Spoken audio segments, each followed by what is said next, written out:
Welcome, Traceable Designers. Today we're making the beautiful Straight Style Lambrequin valance. This versatile valance can be made with short side panels as a single panel. It can also be made with very long side panels and many center panels to fit any size window.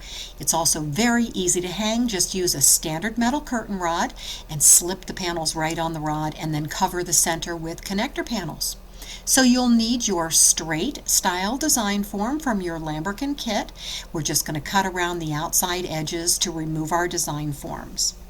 The Straight Style design form for the side panel includes sizing adjustment lines for making your panel longer or shortening it, so you'll use those center lines for that. We're also going to make our panels separate. We're going to make a left and a right. When we make the opposite side, we just flip the design form over to make the opposite side. It's a little easier because there's less fabric to work with rather than using the folded fabric edge. The rod pocket arrow is positioned for a 3-inch wide pocket rod. We're doing a small rod, just 2 inches.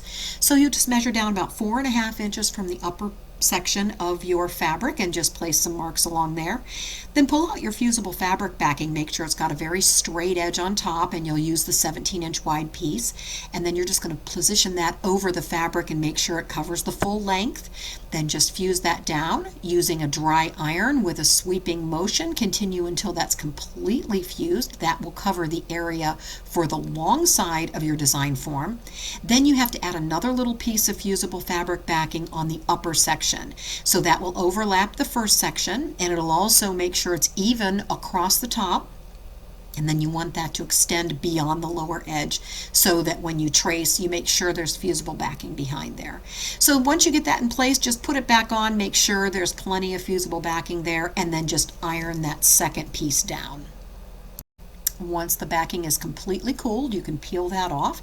Try to keep it in one long piece if possible, because you'll be putting that aside to use to cover your ironing board when you attach your trim to your edges. Now we're going to add our lining. So cut a nice straight edge across the top and make sure your lining does cover all the edges beyond the edges by about 1 inch, and then you're just going to line that right up to cover all the glue.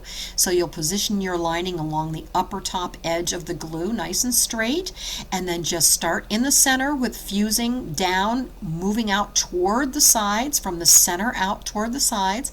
Just take your time until you've completely fused the lining to the glue that's exposed on the back of your fabric section. Now you'll position your design form evenly along top of the lining, so that's nice and straight. And then before you begin tracing inside, you'll notice mine is extra long here. It's going beyond the edges because I'm planning to shorten this. You want to mark off if you're removing any width from your panel. So you'll mark the arrows on the top and the bottom, so when you slide that over to remove the width, you'll know where to position that. So now I'm tracing underneath the design form down to the number 3. I'm planning to remove 3 inches from my length. So now I'm sliding up the design form up to the number 6 to remove those 3 inches. Of course, this works for the other way as well. If you're adding length, you can use the ruler there in the middle. Then just finish tracing your inside area of your side panel around to the outside edge, and then you'll slide your design form over to trace the outer upper edge where you had marked to remove the couple of inches on that end. Then just trace the straight side. Normally you would slide this up to the rod pocket arrow, but we're making a smaller pocket, so I'm just going to slide it up and then just make sure it's straight across the top. So just trace across the top to make sure that's nice and even when you fold that over. Then just cut your panel out. So you'll cut the straight side up across where the rod pocket area is. You may need to move this large piece of fabric around while you're cutting. It helps if you press down and use long sweeping motions as you cut. You can fold your side piece up and just follow until it's completely cut out. Make sure you get the corners really well. That gives it the shape. And then you can flip it around and finish it, whatever's comfortable for you. And then you'll cut the adjusted width off, and then you're all set. So you have a completed panel. Next, you're going to cut across the top just to even that out, because you're going to fold that over to make a rod pocket. You want to make sure it's nice and straight. So here you can see we have one side panel finished. We will do the other side for mirrored side panels. And then we're going to move on to making our no-sew rod pocket. To make your rod pocket, just fold your fabric over so it meets the lining. You want to leave a little space in between. You don't want it to overlap. Then just iron it down nice and flat. Then you're going to cut a couple pieces of fusible fabric backing. I say a couple pieces because if you don't have a strip long enough, you'll need to overlap those. So when you fuse that down, you don't want to overlap onto the lining. You want to leave a little area there between the fabric folded over and the lining, and then just cut a second little piece if you need to extend that. That can overlap, that's just fine, just as long as you've covered that entire pocket area, so fuse that down. If you're working with very thick fabric, you might want to add a second piece of fusible backing along the lining, so when you fold your pocket over, you've got double glue.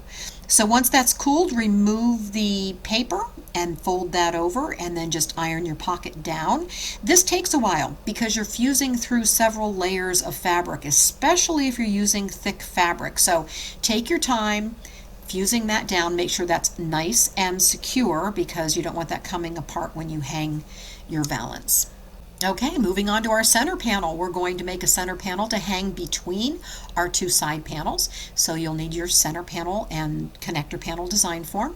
So you're just going to measure off your fabric like you did for your side panel. You want to make sure that you leave enough space above for your, in this case, 2-inch rod pocket. I'm using the 18-inch sizing line, so I want to make sure I have plenty of fabric. Then just iron any wrinkles, and then pull out your measuring tape again and measure down your 4 1/4 inches or 4 1/2 inches, and then just position your fusible fabric backing along your marks. When you fuse that down, you want to make sure again it doesn't extend beyond the edges so you don't get glue on your ironing board. So just do another double check to make sure that you have enough depth for the length of your panel. Then, as you did before, just fuse down your fusible backing. Once it's cooled, peel the paper off and add your lining. Again, position the lining along the top edge of the exposed glue, nice and straight. You want to have a very straight fabric edge above on the upper area there. And then just starting in the center, fuse your lining down like you did before. Make sure that's nice and secure. The lining should extend beyond the edges. Then just pin your fabric section to hold it, and make sure your top edge of your lining is even on both the front and back. Then position along your selected sizing line with the design form even with the upper edge of the lining. And then you're just going to trace your center panel around the outside edges around to the folded edge. And then you'll raise your design form up, trace the side and the top. You want to straighten out that rod pocket. That's why you left a little extra space to make sure that's nice and straight. To cut out your panel, turn the folded edge facing you and then just press down with one hand and cut with the other. Follow the line around until you cut out your panel and then just cut across the top to straighten out that rod pocket. You'll make your rod pocket the same way you did for the side panel. Just fold that over, make sure there's a space between the edge and the lining. Iron that down, and then you'll cut strips of fusible fabric backing. I like to go over it a second time with the iron to make sure it's all fused.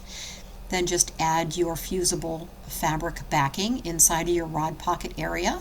Again, once cooled, peel the paper back, fold it over, and then just fuse down your rod pocket. Take your time with this, make sure it's nice and secure.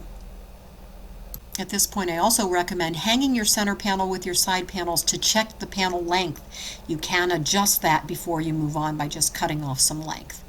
Now we're going to make connector panels. Now I'm showing you here double-sided fabric front and back where the fabric is actually used as the lining. So if that folds over, you'll see the print on both the front and back. So you want to fold that a second time to make sure you have enough width. And then what you're planning to do with this is you're just going to trace one end, flip it over, and trace the other end. So we're going to use this where we do the fusible backing on one side, and then we're going to cut this off and then fuse the second side used as lining. So you've got the same fabric on both sides. So peel back your paper and then just use your other section of fabric to cover the glue.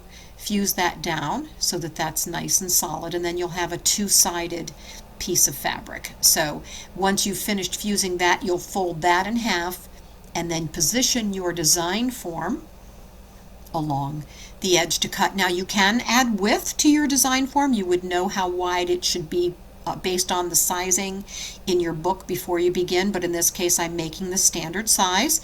So you'll just trace along the outside edge and along the bottom, and then just flip it over so the design form is upside down. Now you can add length here if you'd like to see the front and back, or you can make it shorter if you just want to see it from the front. So you would slide your design form to add that length or reduce that length, and then just finish tracing.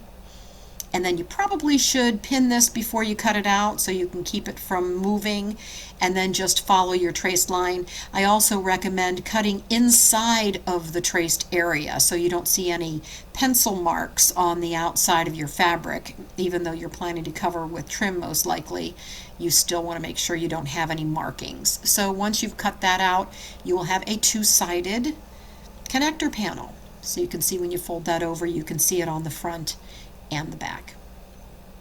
The other option for a connector panel is to use lining. If you don't have enough fabric or you have a lot of pieces and you want to conserve, just use lining on the back, and then that way you won't need the design end traced on both sides. You can just make the one end straight because it's going to be hidden behind the panel. So in this case we have our fabric on the front and we have lining on the back. That way when it folds over the rod, you really won't see the lining side. You'll just see the front area. So if you're planning to use lining, make sure you have at least 6 inches of fabric falling behind your rod for the weight to make it hang nice. So pull your paper out. Now you can see where there was glue from the overlapped paper. So we need to get that off of there because when you turn that upside down and start ironing, it's going to go right on your ironing board. So you cut off any shiny area. Then get your trim out. I'm using a 3/8 inch GIMP flat trim, which is nice and easy to apply. Measure that off, giving yourself some excess. Then just turn the shiny side of your paper up and then pull that trim through your iron to make that nice and flat, because you're going to be adding fusible backing to the back of your sections of trim. So you'll just cut nice long strips. You'll cut as many as you need, and those will overlap to cover the entire length of your trim. So you'll just cut your strips and then make sure you have the glue side down, and starting at the end, position the trim and then just follow along with your iron. It's really easier than it looks. You'll get the hang of it, and just pull that straight and fuse your backing to your trim. Don't overheat because it does tend to deactivate the glue. So just follow it along with a nice sweep until your trim is covered. Let it cool completely and then just peel back the paper to expose the glue on your trim. To attach the trim to the side panels, we're going to start with the curved side, and you'll just line that piece of trim right up with the straight edge. Now, putting the trim on takes a little while. You have to move along slowly. As you warm the trim, it starts to curve and move, and it takes a while to get that to heat and lay flat. So you'll see as you move along with the iron, it'll still be a little loose, and then it'll cool off, and then it starts to adhere. The nice part about this process is you can keep checking it to make sure that it's straight, which is really critical to how professional looking your panels will be. So as you're fusing along, I'm showing you the real time here, then we'll speed it up a little later, but you can see how long the iron is held and how many times you go over it. It's a process, but it's worth it. It turns out beautiful. So as you move along, your trim will begin to turn. You'll keep going over it and checking it. Make sure you don't burn your fingers. You can use a piece of spare lining if you need to make sure that when you press down, you don't burn yourself. And then when you can go back over it, move it, still adjust while it's warm, make it nice and straight. If it's uneven, just warm it up and move it again. Then you can turn your panel as many times as you need. And then when you get to the corners, it's kind of important that you've got a nice curve there, a nice sharp curve. So you'll put the point of your iron right in the corner, and then you can actually bend the trim so that it fits beautifully. You can see here that it still moves, and you can move it to get it where you need it to be. So once it's started to curve, it's going to lay beautifully. So you'll just fuse that down, and then when each curve, you're just going to bend your trim again, and then just continue around, and then just take your time until you have a beautifully fused piece of trim. You can see from the back it's just lined up right along the edge. So Just keep moving along until you have that fused down. Take your time. Try not to put the iron too much over your fabric. Try to use the corner of the iron if you can. Try not to hold the iron over the fabric if you can help it, or you can cover it with a piece of lining to make sure you don't burn your fabric. When you get to the end, just fold the end over behind and fuse that down. Then you'll take a strip of trim and do the straight side. Again, fold it under on the rod pocket area, and then follow along the line, cut it off, and fuse behind. So now we're going to add trim to our connector panels. You can see this connector panel that I showed you earlier with the lining. I just put the trim over the back and then fuse along the edges, so you won't see that from behind anyway. When you're doing the two-sided connector panel though, if you're going to see it from behind, you really don't need to do trim completely around both sides. You just do the one side that you're going to see, and then just a partial trim on the opposite side. So when that folds over and you see the trim from the front, you've got it front and back. So then just fold your trim over the upper rod pocket area and do the same process as the side panel, making sure your curves are very strong. You want to make sure you've got nice corners. That's going to make a big difference. So keep straightening that out until those look perfect, and then just finish around the sides, straightening your trim as you go. Step back and look at it as you go, because when you look at it from a distance, it looks a little different. You can always warm the trim up and change it in the direction. Okay, we're all finished. It's time to hang our beautiful new lambrequin valance. So you'll slip your rod into the rod pockets on your side and center panels, and then of course you cover the connection or the break with your connector panels, or if you're just using side panels, you'll just have a connector panel in the middle, and put up your beautiful new lambrequin valance. Thank you for joining me, Traceable Designers, and remember, you can always make your mark with Traceable Designer.